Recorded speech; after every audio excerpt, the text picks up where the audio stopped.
하나님 말씀 사도행전 20장 21절 한 절 보도록 하겠습니다.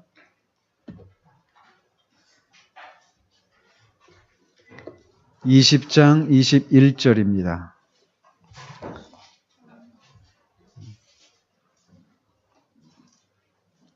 같이 읽도록 하겠습니다. 시작. 유익한 것은 무엇이 20장 21절이죠. 21절 같이 시작. 유대인과 헬라인들에게 하나님께 대한 회개와 우리 주 예수 그리스도께 대한 믿음을 증언한 것이라. 아멘. 사도 바울이 에베소 교회 장로들과 고별 설교하는 그런 장면입니다. 그러면서 자신이 3년 동안 에베소 교회를 이렇게 돌봤는데 그렇게 자기가 뒤에 이제 읽지 않았지만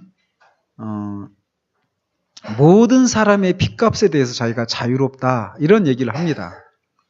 모든 사람이 핏값에 대해서 자유롭다 이 얘기는 예스겔 선지자를 통해서 하나님께서 말씀하신 것들을 그가 이제 말하고 있는 것인데 어떤 사람이 불의를 행하고 있는데 그 길에서 돌이키도록 선지자가 말씀을 전하지 않아서 그가 그렇게 그 불의한 그 행위에 대한 심판을 받게 되면 그 사람의 핏값이 그 말을 전하지 않은 선지자에게 있다.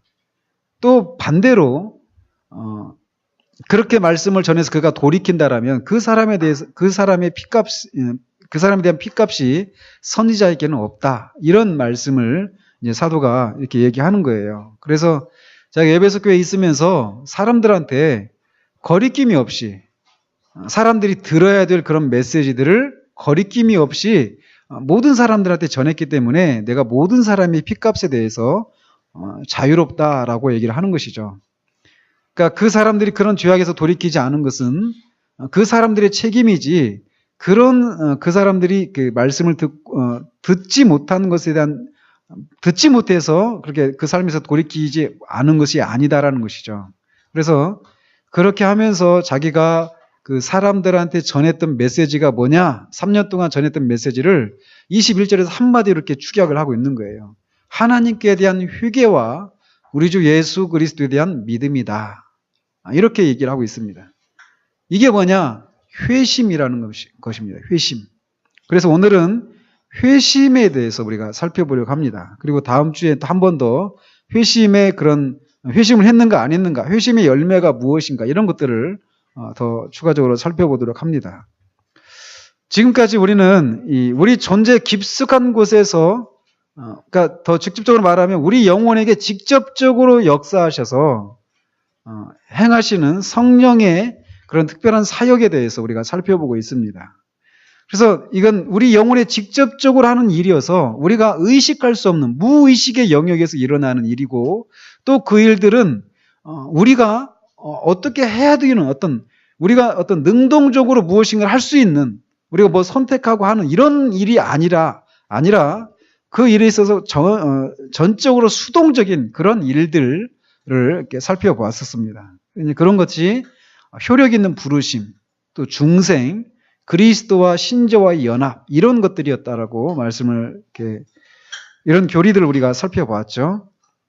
자, 그래서 이제 우리는 이런 사역이 일어났다라고 하는 어떤 그런 겉으로 드러나는 표와 그 결과들에 대해서 이제 살펴보도록 합니다.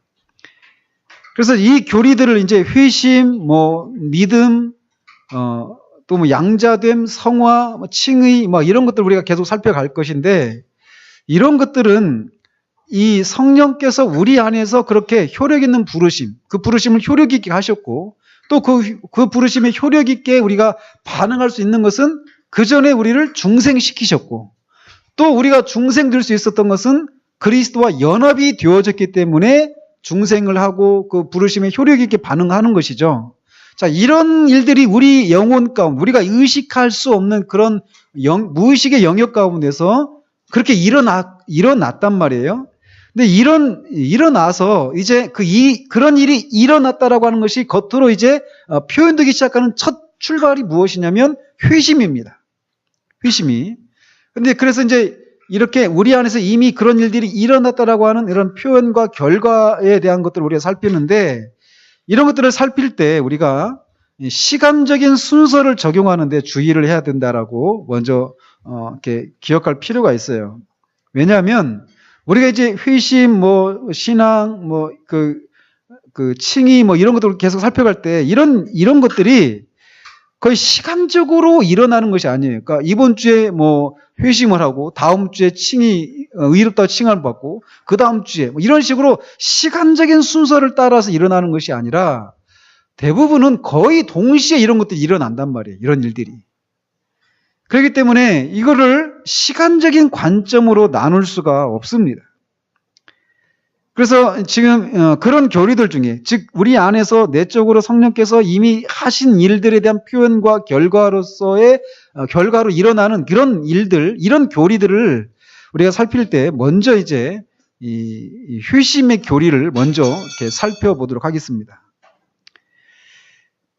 회심은 뭐냐? 회심은 새로운 본성이 옛 모양의 삶을 그치고 새로운 삶을 시작하는 첫 번째 행위다. 이렇게 정의를 내릴 수 있습니다. 즉 중생한 영혼이 무언가로부터 또 다른 무엇인가를 향해서 이동하는 첫 번째 행동이에요. 첫 번째 행동입니다. 그러니까 우리가 구원받는다라고 말할 때 그 구원이 영어로 deliverance라고 하는 이런 단어도 사용합니다. deliverance.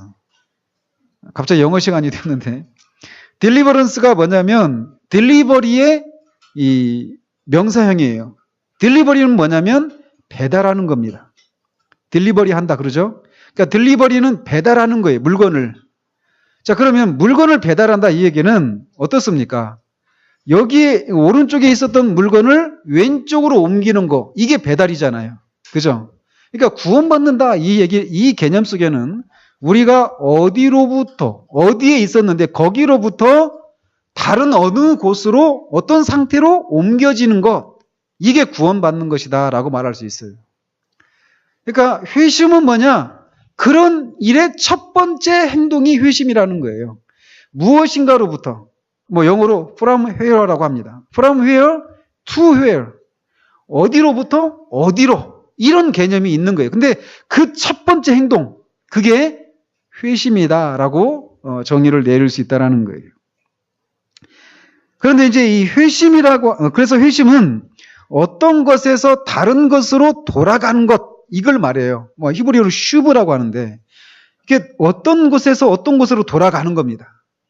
원래 그 자리로 돌아가는 거예요. 이게 회심인데, 성경에서는 때로 이 용어를 모든 돌이킴을 다 회심이라고 또 사용하기도 합니다.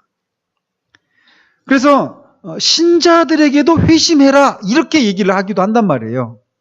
그러니까 아까 말씀드린 것처럼 이 회심이 어떤 상태로부터 어떤 곳으로부터 어떤 곳으로 이렇게 돌아가는 첫 번째 행동이 회심인데, 이 용어를 이미 그런 일을 했던 신자에게도 사용하기도 한다라는 거예요, 성경에서. 그래서 이 마태복음 16장에서 베드로가 어떻습니까? 예수님께서 제자들에게 물으시잖아요. 사람들이 나를 누구라고 하느냐?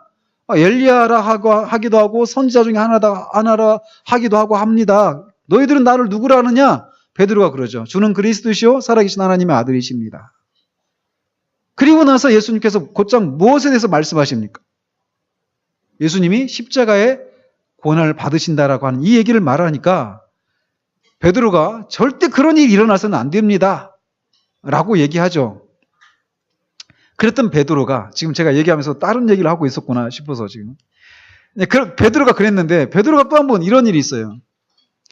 예수님께서 마지막 잡히시던 전날 밤에 또다시 이제,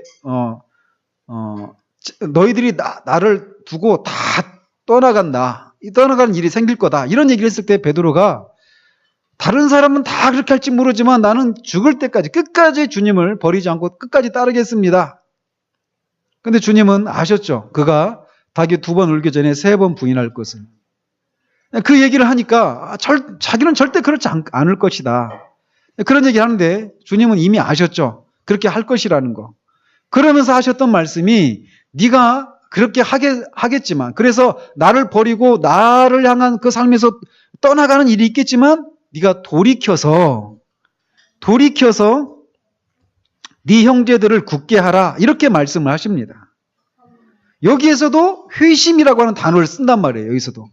그럼 베드로는 그때 네가 돌이켜서 네 형제들을 굳게 하라, 이렇게 그런 말씀을 들었을 때 베드로가 구원받지 못한 상태냐? 그게 아닙니다. 이미 그는 구원받은 상태예요. 즉 신자란 말이죠. 이게 신자인 베드로에게도 주님께서 돌이켜라, 회심해라, 이렇게 사용한단 말이에요. 말씀하신단 말이에요. 그러니까 일반적으로 이렇게 모든 종류의 돌이킴, 신자이든 신자가 아니든 그 돌이키는 그 모든 종류의 돌이킴에 대해서도 회심이라고 하는 단어를 쓰긴 하지만, 우리가 여기서 살피려고 하는 이 단어는 이 신자가 아닌 불신자가 신자가 되어지는 첫 번째 그 돌이킴의 한정에서 이 단어를 사용하도록 합니다. 근데 지금 이 회심이라고 하는 단어 자체가 거의 이 오늘날 교회 안에서 들어보지를 못합니다. 그렇지 않아요, 여러분들? 회개하라 이런 얘기를 들으셨지만 회심한다 이런 얘기 자체를 거의 들어보지를 못해요. 우리 시대가 그런 시대입니다. 자, 그런데 그래서 이 회심을 이렇게도 정의를 내릴 수 있어요. 한 영혼이 하나님과의 관계를 인식하는 첫 번째 단계다, 이렇게 정의를 내릴 수도 있습니다. 하나님과의 관계를 인식하는 첫 번째 단계, 그게 회심이다 라고 말할 수 있죠.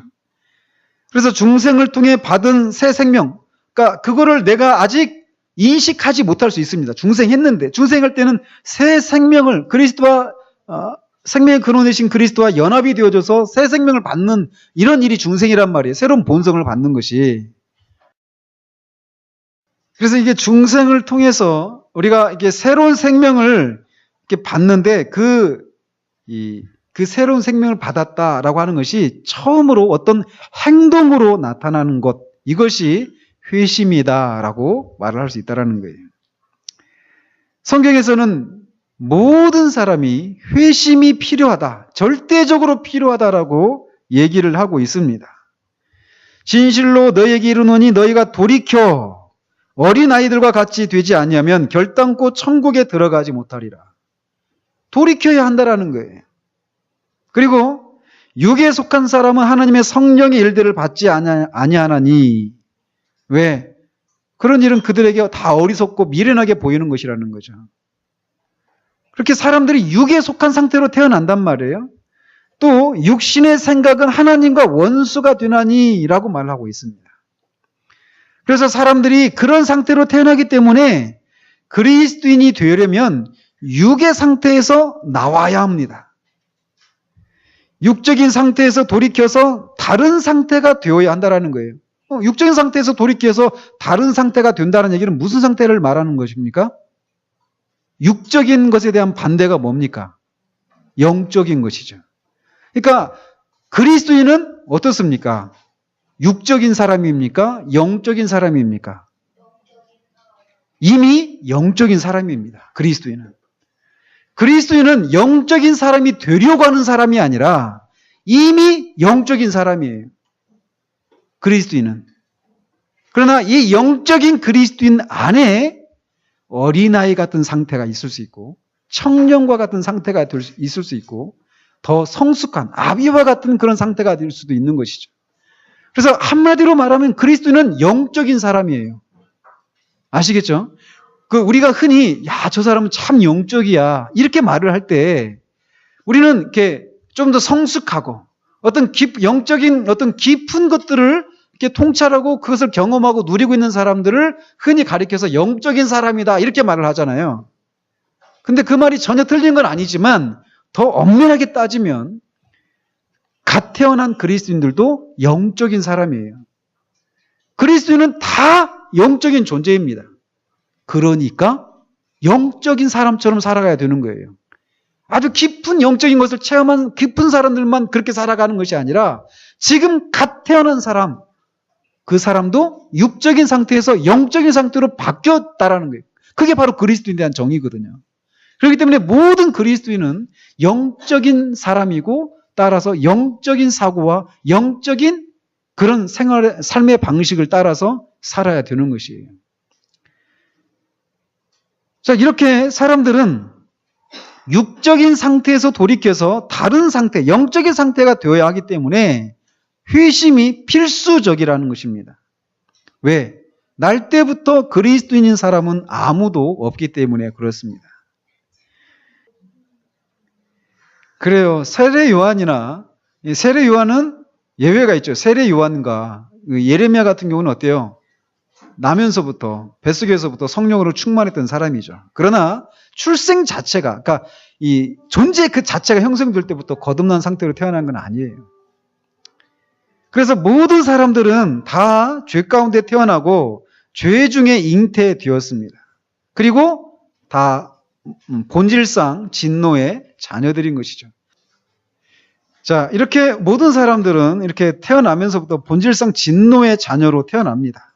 즉 다른 말로 원죄와 원죄책 아래에 태어나기 때문에 그런 상태로부터 돌이키는 이 회심을 반드시 경험해야만 한다는 거예요. 그러면 회심은 어떻게 일어나는가? 회심은 무엇보다도 성령의 사역이며 성령은 이 효력 있는 부르심을 통해서 그 일을 합니다. 그래서 그런 복음의 그런 부르심이 유효하게 되고 그 부르심은 우리를 다음 단계, 즉 어떤 단계로 인도하느냐면 우리의 어떤 행동으로 우리를 이끈단 말이에요.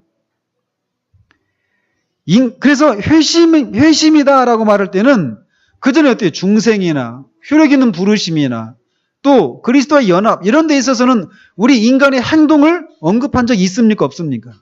없습니다. 우리 무의식의 영역에서 일어나고 전적으로 수동적이란 말이에요. 우리는 그 일이 있어서 말이죠. 그래서 여기서 이제 회심이라고 하는 것에 대해서 이제 인간의 행동이 언급이 되기 시작하는 거예요. 여기에서부터. 회심을 무엇이라고 정의하든 간에 이 일은 하나님이 하시는, 특별히 성령께서 하시는 일일 뿐만 아니라 사람도 그 성령께서 하시는 일에 대한 우리 사람의 반응, 어떤 행동, 이것도 같이 언급이 되기 시작한다는 거예요. 회심이라고 하는 이 단계에서부터 말이죠. 부르심이 효력 있게 임하고 그 부르심에 효력이 있기 때문에 우리는 그것에 반응해서 무엇인가를 하기 시작한다는 거예요.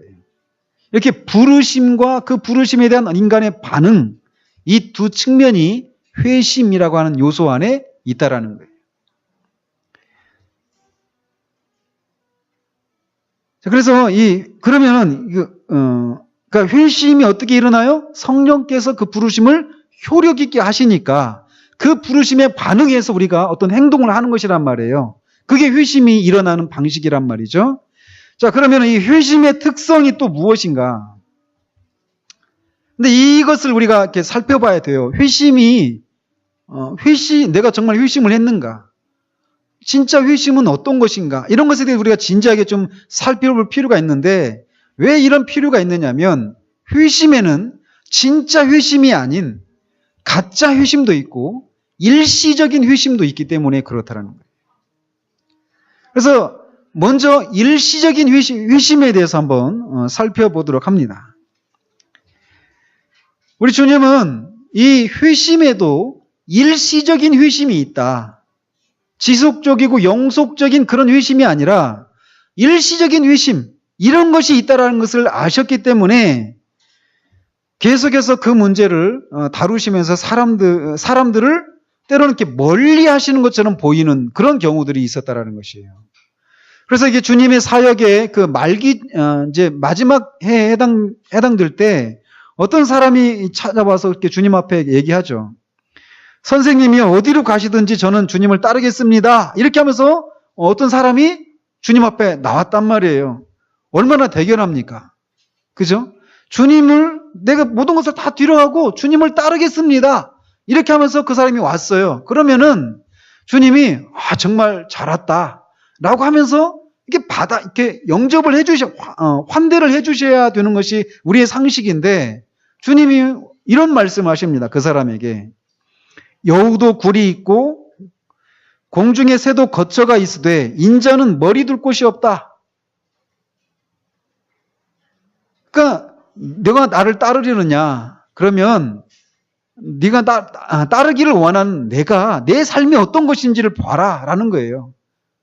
여우도 굴이 있고 공중에 나는 새들도 다 자기들이 거하는 집이 있다라는 거예요. 근데 네가 따르려고 하는 나는 머리 둘 곳도 없다.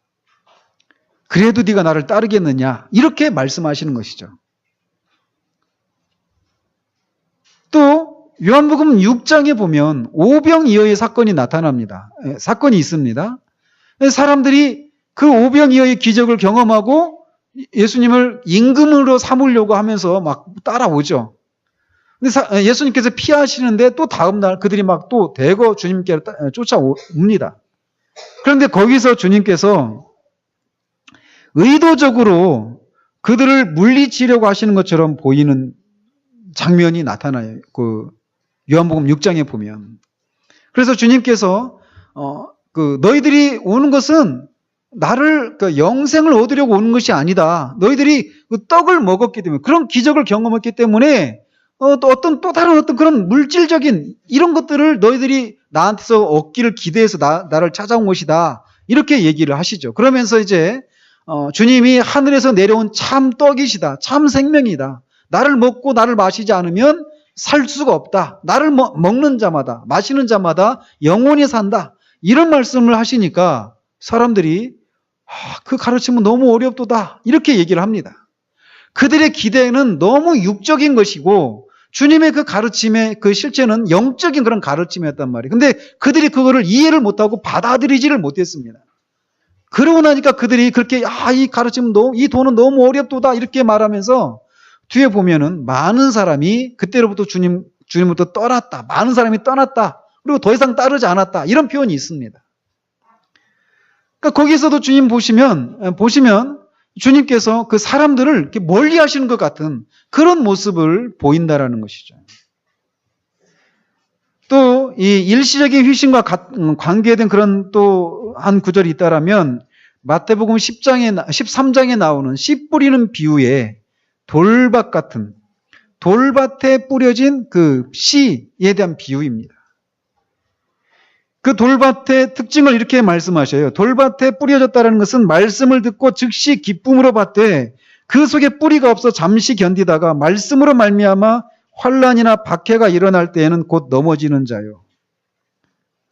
그러니까 잘 보십시오. 이들은 말씀을 들었습니다. 말씀을 듣고 그 말씀을 들을 때 기쁨으로 받았어요. 기쁨으로 받고 그 기쁨이 충만했던 것 같아요. 그런데 그 말씀 때문에 환난이 임할 때 그들은 저버리는 것이죠. 그들 안에 뿌리가 없었고 결국에는 아무것도 남지 않게 된 것이에요. 또 일시적인 그런 회심에 대한 또 다른 신뢰가 있다면 사도행전 8장에 나오는 마술사 시몬입니다. 그러니까 빌립 집사로부터 예수 그리스도에 대한 그런 복음을, 이 부활의 복음을 그가 듣습니다. 그리고 그가 세리를 받죠. 세리를 받고 막 빌립을 따라다니면서 성령의 권능이 막 나타나니까 그리고 그런 일이 일어났었어요. 근데 이제 그런 일이 일어났다는 것을 예루살렘에 있는 그 베드로와 요한이 듣고 내려가죠. 사마리아로 가서 이제 그들이 안수하니까 성령이 막 내리고 막 그러니까 시몬이 나한테도 그런 권능을 줘서 나도 그런 권능을 행할 수 있도록 해달라. 내가 돈을 얼마든지 줄 테니까. 이렇게 하니까 사도가 네가 이 도에 아무런 관계가 없다. 네 안에 악독이 가득하다. 라고 하면서 얘기를 합니다. 이런 것도 일시적인 회심의 한 신뢰가 될 수 있다는 것이죠. 또 이 디모데전서에 보면은 사도가 이런 말을 합니다. 디모데에게 믿음과 착한 양심을 가지라. 어떤 이들은 이 양심을 버렸고 이 믿음에 관하여는 파선하였느니라. 한때는 그 믿음이 있는 것처럼 보였지만 그걸 버리고 파손해버렸다라는 거예요. 그래서 그 회심이 일시적인 것에 불과했다라고 하는 것을 입증하는 사람들이 있었다. 이렇게 얘기를 하고 있는 것이죠. 또 디모데후서 2장에서도 마찬가지예요. 신자였던 사람들인데 부활에 대해서 이제 부인하고 교회를 어지럽게 하는 사람들을 경계하라고 얘기합니다. 그들도 신자처럼 보였지만 일시적인 회심을 한 일시적인 신자들에 불과했다라는 거예요. 또 이 데마라고 하는 사람이 있습니다. 데마가. 이 데마라고 하는 사람이 있는데 그가 골로새서 4장 14절에서는 이렇게 사도가 얘기를 해요. 사랑을 받는 의사 누가와 또 데마가 너희에게 문안하느니라. 이때만 해도 골로새 교회에게 사도가 편지를 할 때만 하더라도 데마는 이 사랑받는 누가와 함께 사도 베드로를 전도 여행 같이 하면서 전도를 했던 그런 사람이었단 말이에요. 그랬는데 그 사람이 이 디모데후서 4장에서는 데마는 이 세상을 사랑하여 나를 버리고 세상을 향해 떠났다. 이렇게 말을 합니다. 이런 것을 보면서 많은 사람들은 데마는 일시적인 그런 구원을 받은 사람에 불과하다. 이렇게 얘기하기도 하지만 로이 존스 같은 경우는 자신은 그렇게까지는 생각하지 않는다. 그냥 신자이긴 한데 죄에 빠져있는 그런 것일 수도 있다. 그렇지만 어쨌든 그의 그 구원의 상태가 의심스럽다라고 얘기를 합니다. 또 일시적인 회심에 대한 또 다른 어떤 대표적인 구절이 있다라면 히브리서 6장일 거예요. 한 번 비침을 받고 내세의 능력을 맛보고 그러면서 이렇게 현저하게 주님을 욕보인 자들은 결코 회개할 기회를 얻지 못한다. 그런 구절이 있잖아요. 거기에서도 보면 그렇게 일시적인 회심의 그런 사례들을 언급하고 있는 것을 보게 됩니다. 반짝이는 모든 것이 금이 아니에요. 그러니까 오늘날 어떻습니까? 제가 누차 말씀드리지만 어렸을 때는 그렇게 교회에서 열심을 내고 정말 이런저런 임원도 맡고 또 결혼해서도 마찬가지예요. 결혼해서도 그렇게 열심히 하더니 옛날에 신앙생활 열심히 했는데 요즘은 안 해. 완전히 세상 사람하고 똑같이 살아가는 그런 사람들을 우리 주변에서 많이 보잖아요. 그죠?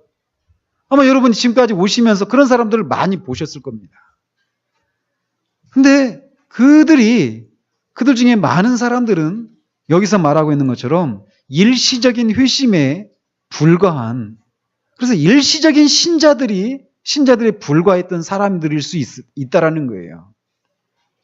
누구도 단정적으로 말할 수는 없습니다. 그러나 그런 사람들이 그런 일시적인 회심을 경험했기 때문에 지금 그렇다라고 우리가 이렇게 말할 수 있다라는 것이죠. 아무튼 이렇게 회심에는 일시적인 회심, 이런 것이 있기 때문에 회심의 특징이 무엇인가를 우리가 진지하게 살펴봐야 한다는 거예요. 또 회심에는 거짓 회심도 있습니다. 일시적인 회심과 거짓 회심이 어떤 차이가 있느냐? 일시적인 회심은 말씀이라고 하는 이 진리와 관련해서 반응을 하는 회심입니다. 그렇지만 그것이 일시적일 뿐이죠. 그러나 이 거짓 회심은 뭐냐면 말씀하고 진리하고 상관이 없는 거예요. 그러니까 어떤 삶을 살아가다가 우리가 그런 경우들 많이 보잖아요. 갑자기 그 삶이 완전히 망가진 그런 도덕적으로 아주 문란하고 망가진 삶을 살다가 어떤 사람이 소위 말해서 개과천선하는 경우 있잖아요. 그죠? 개과천선해서 완전히 다른 사람이 되어서 살아가는 그런 경우들을 흔치 않지만 우리가 볼 수 있습니다. 그런 종류의 그런 변화들은 진리하고는 상관이 없는 거예요. 내가 이렇게 살아서는 안 되지. 그리고 그런 사람들이 교회 밖에만 있는 것이 아니라 교회 안에도 그런 사람이 있을 수 있다는 거예요. 교회 안에도. 그래서 세상을 멀리하고 교회에 속해서 겉으로 보기에는 이 전체 삶에 분명한 변화가 있는 그런 사람이 있을 수 있는데 그런 경우에도 거짓 회심이 있을 수 있다는 겁니다.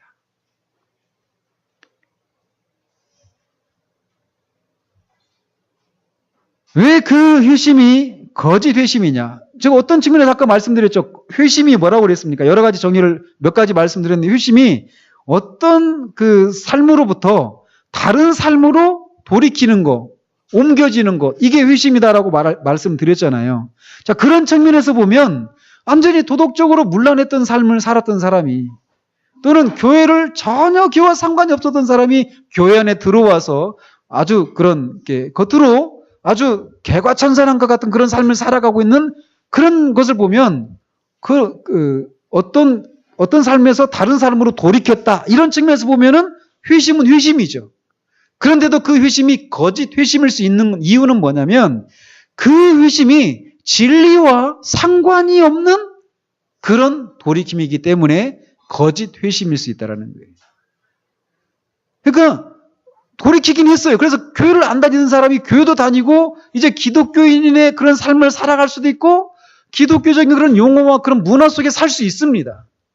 그러나 하나님에 대해서, 하나님 앞에 자신의 죄인됨에 대해서, 그리스도에 대해서, 그리스도가 하신 일에 대해서 그런 것과 그런 진리에 복음의 핵심적인 그런 내용들과 전혀 상관이 없는 그런 돌이킴일 수 있다는 거예요. 그런 회심을 거짓 회심이라고 한단 말이죠. 자, 그런 측면에서 보면 어떻습니까? 무서운 얘기지만 오늘날 교회 안에 일시적인 회심 또는 이 거짓 회심을 한 것에 불과한데 자기가 마치 진짜 회심을 해서 구원받은 사람인 양 생각하며 살아가는 사람들이 허다하다라는 겁니다. 이 무서운 얘기지만 이게 현실이란 말이에요. 이게. 그렇기 때문에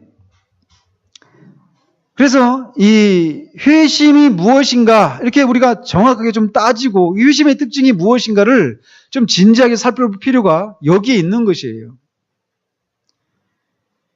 그리스도인이 자기가 정말 그리스도인인가 아닌가라고 하는 것을 이렇게 변호할 때 경험에 의지하지 않고 우리는 경험에만 의지해서는 안 돼요. 뭐냐? 내가 믿는 바가 무엇인가? 이 객관적인 진리, 이 진리의 요소와 관계되어져서 내가 그리스도인인가 아닌가를 설명할 필요가 있는 것이라는 것이죠. 다분히 막 갔는데 교통사고 나가지고 교회도 안 다니고 엄마가 다니라고 했는데 막 안 듣고 막 그러다가 교통사고 크게 났는데 차는 완전히 막 폐차가 됐는데 하나도 안 다치고 나타나는 거예요. 그러면서 엄마가 그렇게 말했던 하나님이 살아계신 한가 보다 하면서 교회로 들어오는 사람들. 그런 사람도 있잖아요, 교회 안에. 그죠? 아팠다가 기적적으로 낫거나, 사비 쫄딱 망했다가 어떻게 또 살림이 폈거나, 이런 식의 그래서 완전히 이쪽 삶에서 저쪽 삶으로 완전히 바뀐 사람들이 교회 안에 있습니다. 그래서 그들이 그 경험한 것들이 굉장히 놀랍고, 초자연적이고 신비한 그런 체험의 요소들이 있을 수 있어요. 근데 그것이 진짜 회심한 어떤 표가 될 수도 있지만 그것으로는 충분하지 않다라는 거예요. 내가 그리스도인인가 아닌가 이것은 진리라고 하는 이 객관적인 이런 요소와 그런 관계를 살펴볼 필요가 있다는 것이죠. 그래서 이제 이 회심은 이런 이 두 가지 요소들, 이런 거짓 회심과 이 일시적인 회심이라고 하는 것이 있기 때문에 회심이 무엇인가에 대해서 우리가 정확하게 정의를 내릴 필요가 있다는 것이죠. 그러면서 이 회심에는 어떤 요소들이 있는가? 먼저 필수적이지 않은 요소들을 살펴보도록 합니다. 먼저는 모든 회심이 갑작스럽게 일어나는 것은 아니라는 거예요. 중요한 것은 갑자기 일어나느냐, 점진적으로 일어나느냐, 이게 중요한 것이 아니라 일어났다라고 하는 것, 그것이 중요한 것입니다. 그래서 언젠가도 한 말씀 전한 적 있잖아요. 예수님께서 이렇게 소경을 고쳐주시는 사건이 몇 번 있습니다. 근데 어떤 소경은, 침을 뱉어서, 흙에다가 침을 뱉어가지고 그걸 막 이겨가지고 눈에 발라주시죠. 그리고 어떤 경우는 네가 보기를 원하느냐 하면서 네가 볼지다 하니까 눈이 번쩍 뜬져서 봅니다. 그래서 그런 사람, 진흙이 눈이 발려져서 이렇게 띄어진 사람을 진흙파라고 하고, 이게 다른 사람을 비진흙파, 이렇게 해서 두 사람이 한번 만났다고 생각해 보십시다. 그 전에 다 그 사람이 소경이었어요, 둘 다. 만났어요. 모르는 사람인데 만났어. 만나서 얘기하는데 자기가 한때는 소경이었다라는 거예요. 나도 그런데 어떻게 근데 눈이 떴습니까? 주님이 진흙을 발라줬습니다. 근데 그 사람이, 다른 사람이, 나는 진흙을 안 발라주셨는데? 그러면 내가 가짜인가? 또는 진흙을 발라서 눈을 떠진 사람은 진흙을 바르지 않고 눈 뜬 사람 보고 당신은 가짜야. 어떻게 진흙을 안 바르고 눈을 뜰 수 있어? 그런 일이 어떻게 일어날 수 있어? 이거는 가짜야. 이렇게 말하는 일이 있을 수 있는 것처럼 진흙을 발랐는가 안 발랐는가 이거는 중요한 요소가 아니죠. 중요한 게 뭡니까? 예전에는 소경이었는데 지금 눈을 떠서 본다라는 거예요. 그런 것처럼 회심에도 급작스러운 그런 회심이 있고 점진적인 그런 방식의 회심도 있다라는 거예요. 중요한 건 뭐냐? 내가 지금 본다라는 거예요. 그전에는 was I blind? 그전에는 내가 눈이 멀었지만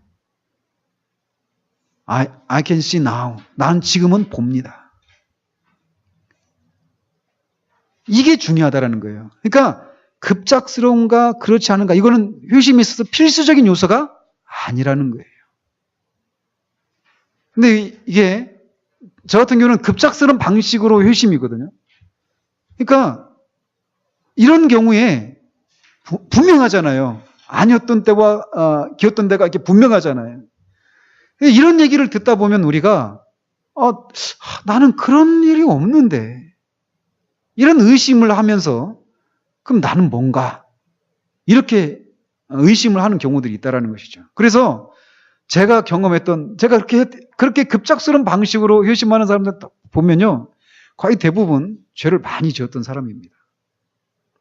그래서 나도 저 사람처럼 죄를 한번 막 짓고 그렇게 급작스러운 그런 경험을 통해서 그런 구원의 큰 감격을 한번 누려보고 싶다. 이런 생각을 한다라는 것이죠.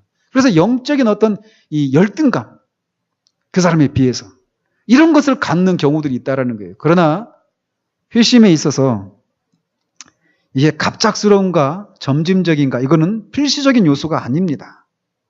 또 같이 연관되어서 회심 사건이 언제나 극적인 것은 아니라는 거예요. 우리는 항상 이 드라마틱한 어떤 이런 것을 기대하잖아요. 그리고 그것만 진짜인 것처럼 생각하잖아요. 그죠? 우스갯소리인데 폴 목사님이 그런 얘기를 했다고 그래요. 제가 그 자리는 없었는데 선지자가 고향에서는 이렇게 인정을 못 받는다. 그런 얘기를 이제 하시면서 했다는 얘기라고 하는데 어떤 목사님이 교회에서 성령에 대해서 한 6개월 동안 계속 성령에 대한 그런 교리를 이렇게 설교를 했다라는 거예요. 근데 거기에 아무도 교인들이 한 반응도 없고 그러다가 외부에 어떤 강사가 와서 이제 설교를 했는데 성령에 대한 그런 설교를 했다라는 거예요. 그러니까 교인들이 저런 설교는 처음 들어본다. 6개월 동안 했는데 그런 것처럼 이 회심에 있어서 우리가 극적인 거 이런 것들만 진짜이고 극적이지 않은 이런 것들은 이렇게 진짜가 아닌 것처럼 생각하는 그런 경향이 있다라는 것이죠. 그러나 이 사도행전 16장에 보면은 두 종류의 이 회심한 사람이 나타납니다. 사도행전 16장에 두 명이 나타나요. 유명한 아주 중요한 그런 구절 중에 하나죠. 누구와 누구일까요? 사도행전 16장에 보면 루디아, 아까 오전에도 말씀드렸죠.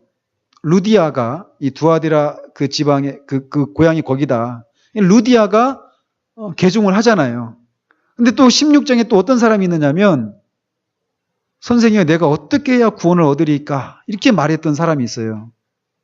빌립보 간수, 주 예수를 믿어라. 그리하면 너와 내 집이 구원을 얻으리라.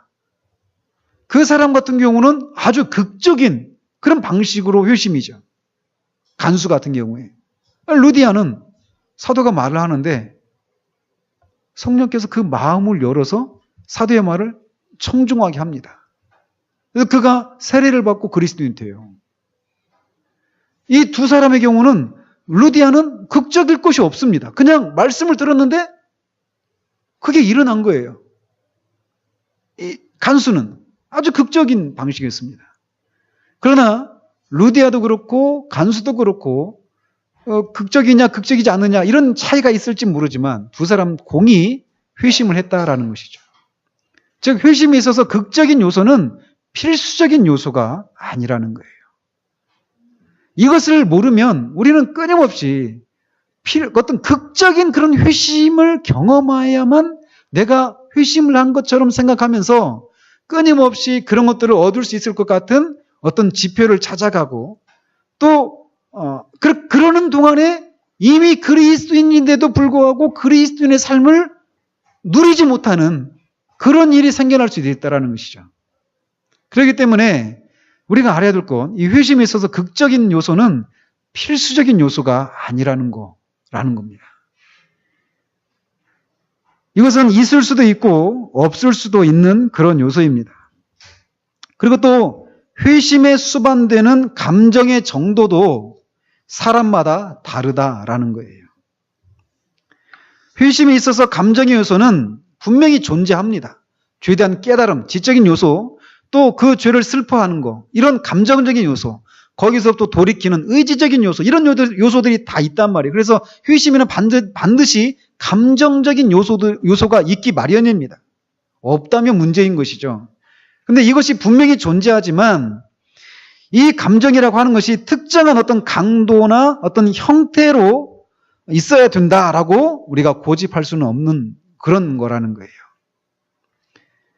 분명히 있지만 이런 정도여야 한다. 또는 이런 종류의 것이어야 된다. 이런 감정의 변화에 있어서 이렇게 말할 수 있는 것은 아니라는 것입니다. 또 이 참된 회심은 나이에 관계없이 일어난다라는 것입니다. 그러니까 대부분 이게 보면요, 17살 때 회심을 많이 합니다. 그러니까 그 토저 목사님도 17살 때 있고 스펄전 목사님도 17살 때 있고 대부분 그때 그러니까 17살 때 회심을 하는 사람들이 이렇게 기독교 신앙 가운데 많이 있어요. 그래서 나 17살 17살이 하여튼 이게 못을 박는 건 아니에요. 제가 말씀드리고 싶은 건 뭐냐, 대부분 언제 회심을 많이 경험하느냐면 어떤 진리의 요소들에 대해서 아까 말씀드렸잖아요. 회심에는 지적인 요소와 감정적인 요소, 의지적인 요소 이런 것들이 있다라고. 그러니까 그리고 그 말씀과 중생과의 관계를 말씀드릴 때도 말씀이 간접적인 방식으로 역사한다라고 말씀드렸죠. 이미 이 발생된 생명이 말씀을 들을 때 그게 겉으로 이렇게 출생의 과정을 통해서 드러나는 것이다 이렇게 말씀드렸잖아요. 그러니까 그 얘기는 뭐냐, 말씀을 이렇게 듣고 인식하고 깨닫고 이해할 수 있는, 분별할 수 있는, 그리고 자기가 어떤 이렇게 하겠다 저렇게 하면서 자기가 어떤 자기 의지를 이렇게 발휘할 수 있는, 자기가 주도적으로 어떤 결정을 하고 선택할 수 있는 그런 나이가 주로 그 나이라는 거예요. 그래서 우리 교단에서도 어떻습니까? 지금 이 교단 헌법이 지금 그 중2죠. 그죠? 아이들이 중2 때 입교나 세례, 학습을 이렇게 받을 수 있다라고 이렇게 그 기준을 세우는 것이 뭐냐면, 그때 이제 아이들이 주도적으로 엄마가 믿는 하나님을 억지로 그냥 막 아무 생각 없이 맹목적으로 가는 것이 아니라 이제 자기 머리로, 자기 의지로 이런 것을 선택할 수 있는 나이가 그 나이쯤 된다라고 해서 그렇게 나이 제한을 둔 겁니다. 일반적으로. 그래서 청소년 때에 이 회심을 하는 경우들이 많아요. 그러니까 청소년 또는 이렇게 대학생이나 이게 청년 시기에. 근데 이에 비해서 어떻습니까? 나이가 많은 사람들은 상대적으로 어렵죠. 왜냐? 너무 굳어있는 생각이 막 굳어있는 게 오랜 세월이 지나가 버렸기 때문에 조금 더 어렵다라는 것이죠. 그럼에도 불구하고 회심은 어린 아이들에게도 회심이 가능하고 나이가 많은 사람에게도 관계없이 일어난다라는 거예요. 그렇기 때문에 이런 이 회심이 급작스러운 건가, 극적인가, 또는 감정이 막 아주 격동할 만한 그런 것이었는가 아닌가, 또는 나이가 언제였는가, 이런 것들은 회심에 있어서 필수적인 그런 요소가 아니라는 것을 말씀드립니다. 근데 왜 이렇게 이런 일들을 살펴봐야만 하느냐면, 우리 안에 그런 경향성이 있기 때문이라는 거예요. 어떤 경향성? 회심의 다양한 측면을 규격화하려고 하는 이런 경향이 우리 가운데 있기 때문이라는 것이에요. 그리고 이것 때문에 힘들어하는 사람들을 많이 봅니다. 특별히 어떤 데 있느냐면, 이런 회심에 대한 얘기를 안 하는 곳에서는 이런 고민을 하는 사람들은 거의 없습니다. 근데 회심에 대해서 이 구원받은 사람의 그리스도인이라고 하는 상태가 어떤 상태인가, 이런 것들을 많이 얘기하는 곳에서 이런 경향을 보이는 경우들이 더 많아요. 그러니까 우리 교회 같은 경우에서도 그렇게 되기가 쉬워요. 우리는 이 회심은 굉장히 다양한 측면이 있단 말이에요. 근데 그거를 규격화하려고 한다는 거예요. 그래서 여기에서 조금 모자라면 아니야, 쳐내는 거죠. 우리 자기 스스로도 그렇고 다른 사람을 향해서도 마찬가지죠. 그래서 우리는 이 다른 사람들의 어떤 회심에 대한 그런 체험을 읽을 때, 우리는 의식적이든 무의식적이든 그들이 경험했던 것들을 우리도 경험해 보려고 하는 그런 경향을 우리가 갖는다라는 거예요. 이것이 우리 기질과 본성의 일부라는 거예요. 그런데 이것은 지극히 위험한 것일 수도 있다라는 것이죠. 또 우리는 회심의 어떤 특정한 표현들에 집중하려고 하는 그런 경향이 있습니다. 예를 들어서 감정은 아까도 말씀드린 것처럼 단지 하나의 측면일 뿐입니다. 그런데도 불구하고 온통 감정만 강조하려고 하는 그런 경향이 있을 수 있다는 거예요. 그러다가 그렇게 감정을 강조하다가 비극에 이를 수 있는 그런 위험이 있다라는 것이죠. 필수적이지 않은 여러 특성이 반드시 존재해야만 한다라고 주장하는 사람들이 있어요. 그래서 그런 것들이 없으면 그 사람은 회심하지 않았다, 이렇게 말하려고 하는 경향들이 있어요. 이것에 대한 좋은 예가 요한 웨슬레, 존 웨슬레라도 하고 요한 웨슬레이죠. 요한 웨슬레가 어떻게 회심했다라고 우리가 알고 있습니까? 우리가 요한 웨슬레, 그 동생 찰스 웨슬레, 그 다음에 친구 조지 휘필드, 이런 사람들이 이제 거기죠. 옥스퍼드죠. 옥스퍼드 대학에서 이제 있었던 사람들이에요. 그들이 조직했던 그 단체가 있는데 홀리클럽이라고 하는 이런 그 조직이 있었습니다. 근데 이제 거기 있었는데 이 사람들이, 제가 그 얘기를 하려고 앞에 시간이 길고, 흔히 웨슬레에 대해서 이렇게 얘기하는 경우들이 많아요. 뭐냐면 웨슬레가 이제 영국에서 이렇게 복음을 전하다가 미국으로 갑니다. 선교차. 그죠? 그래서 조지아주로 이렇게 가서 선교를 하는데 거기에서 실패를 해요. 근데 실패를 하고 돌아옵니다. 근데 실패한 이유에 대해서도 이렇게 저렇게 얘기합니다. 긍정적으로 얘기하는 사람이 있고 부정적으로 얘기하는 사람도 있어요. 부정적으로 얘기하는 사람들은 지금 제가 여기서 말하려고 하는 이 회심이라고 하는 것을 어떤 특정한 한 부분을 강조하려고 하는, 그래서 그런 것이 없으면 그는 회심한 사람이 아니다라고 주장하는 사람들은 이 웨슬레에 대해서 부정적으로 평가를 합니다. 어떤 부분에 대해서. 그가 조지아에 가서 선교를 하는데 그 선교가 실패했다. 라고 하는 것에 대해서 부정적으로 평가를 해요. 왜 그가 실패했느냐? 회심을 하지 않았기 때문이다라고 얘기한단 말이에요. 근데 그런 사람들이 또 거기서 또 나가서 이제 그가 이렇게 조지아에 가서 선교를 하고 실패하고 돌아왔어요. 돌아오는데 그때는 배 타고 온단 말이죠. 배 타고 대서양을 건너는데 막 파도가 치는 거예요. 폭풍이. 사람들이 다 두려워 떠는데 그 배 갑판 중에 있었던 사람들 중에 한 무리가 그런 막 죽을 수도 있는, 배가 뒤집어질 수도 있는 그런 위험한 상황 가운데서 다른 사람들하고 전혀 다르게, 또 웨슬리 자신하고도 전혀 다르게 그들은 아주 고요한 중에 하나님 앞에 찬양하고 예배하면서 아주 평안하게 그런 죽음의 위협 앞에서도 그런 모습을 보이고 있는 것을 봅니다. 웨슬레가 그 사람들이 누구였습니까? 모라비안 형제단이었어요. 진젠도르프라고 하는 맞죠? 진젠도르프라고 하는 백작이 있었는데 그 백작이 이렇게 세웠던 그런 단체입니다. 모라비안 형제라고 하는 사람들인데 그 사람들은 그런 위험 속에서도 전혀 의동치 않고 있는 거예요. 웨슬레가 왜 그런 일이 일어나는가? 나도 구원받은 사람이라고 생각하는데 나는 이런 위기 상황 속에서 이렇게 요동하고 막 불안해하고 두려움이 있는데 저 사람들은 전혀 그렇지 않은 요소가 뭔가? 구원의 문제, 구원의 확신의 문제라고 하는 것을 그가 이제 거기서 깨닫게 되는 거죠.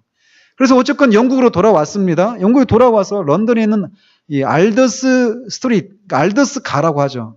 알더스 가에서 어느 날 이 모라비안 형제 중에 한 사람이 마틴 루터의 그 로마서 주석 이 서문을 읽습니다. 근데 서문을 읽는데 그 서문을 읽다가 이게 아주 웨슬레의 그 회심이 바로 그때다라고 많이 얘기하는 부분이에요. 그 서문을 읽는 것을 듣고 있는데 갑자기 그 내용이 뭐냐면 오직 예수 그리스도를 믿음으로 말미암아 구원을 받는다라고 하는 이 이신칭의 복음에 대한 부분이었어요. 근데 그 얘기를 듣는데 갑자기 자기 마음이 막 이렇게 이상하게 뜨거워지고 했다. 이런 전개에 그런 게 있습니다.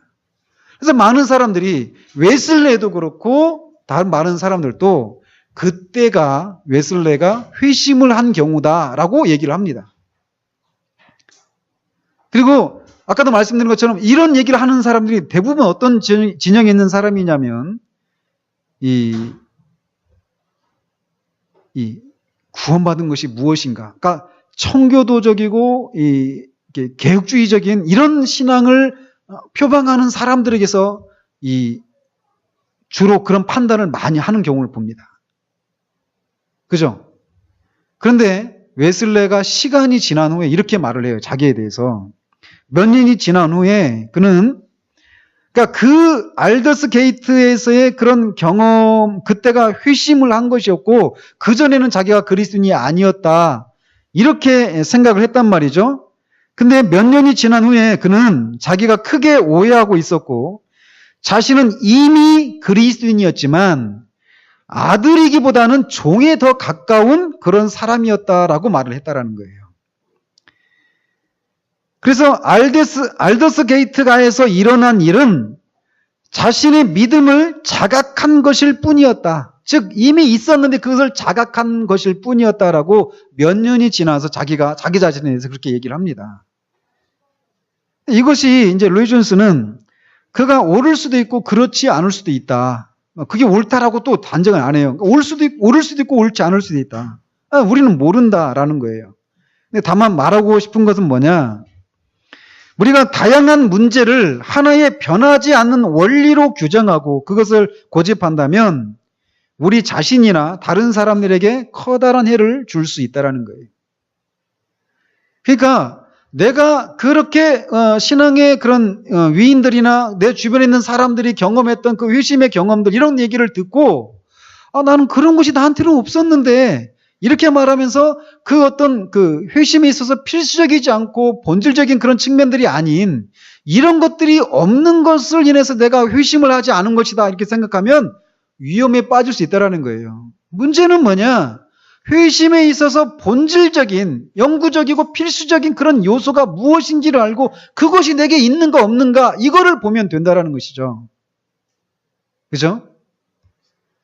그러면은 그 회심이 있어서 영구적이고 필수적인 요소는 무엇인가?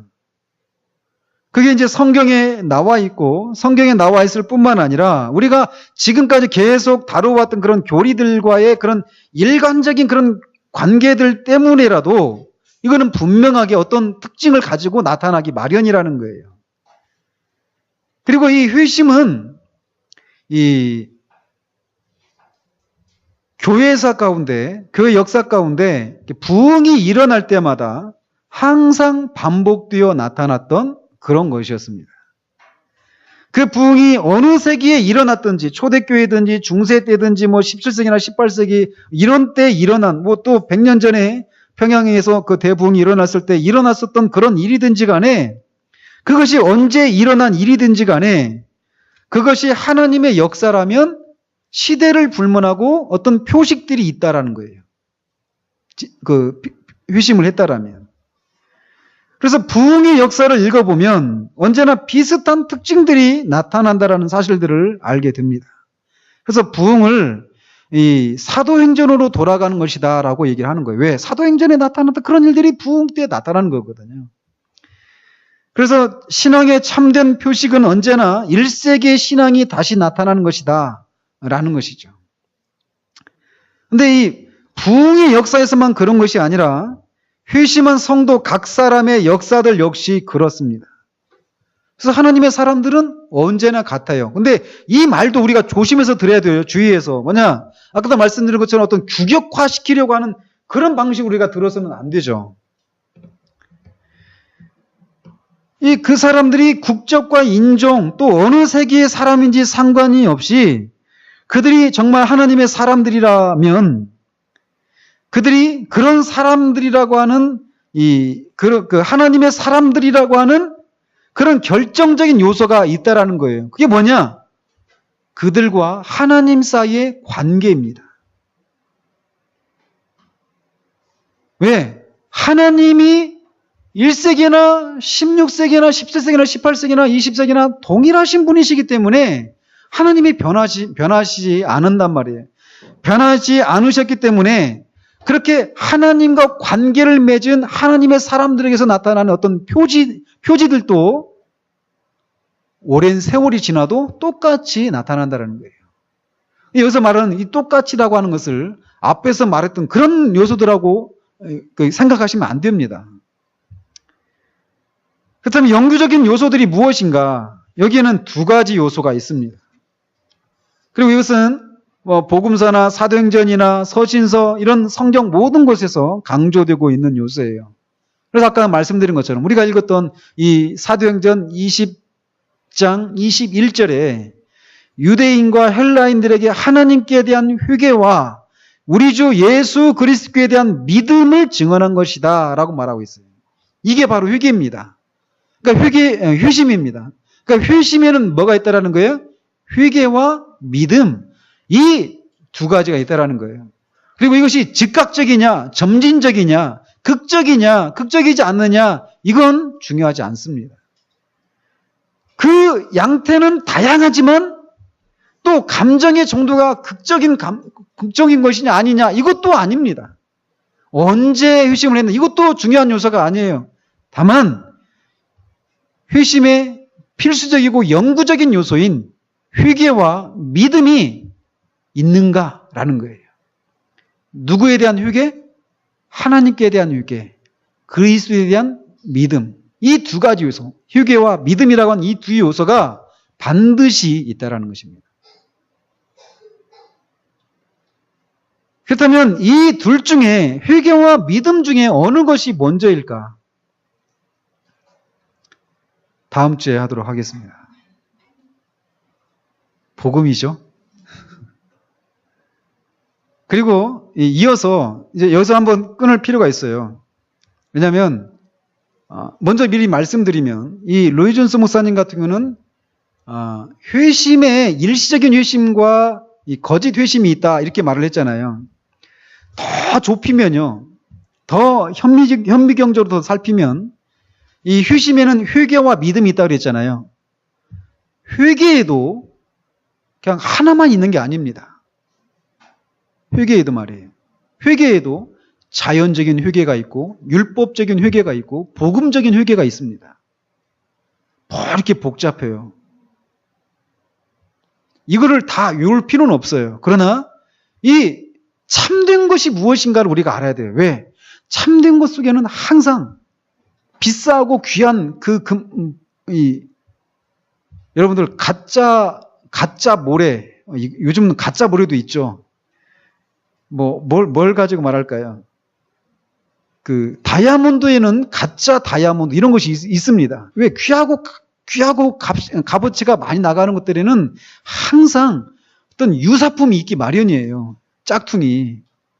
그런 것처럼 이 구원의 요소에 있어서 항상 사단이 우리로 하여금 이 참된 구원에 이르지 못하도록 하는 그런 작업들을 하고 있기 때문에 구원받은 것 같은데 아닌 거, 그리스도인인 것 같은데 아닌 거.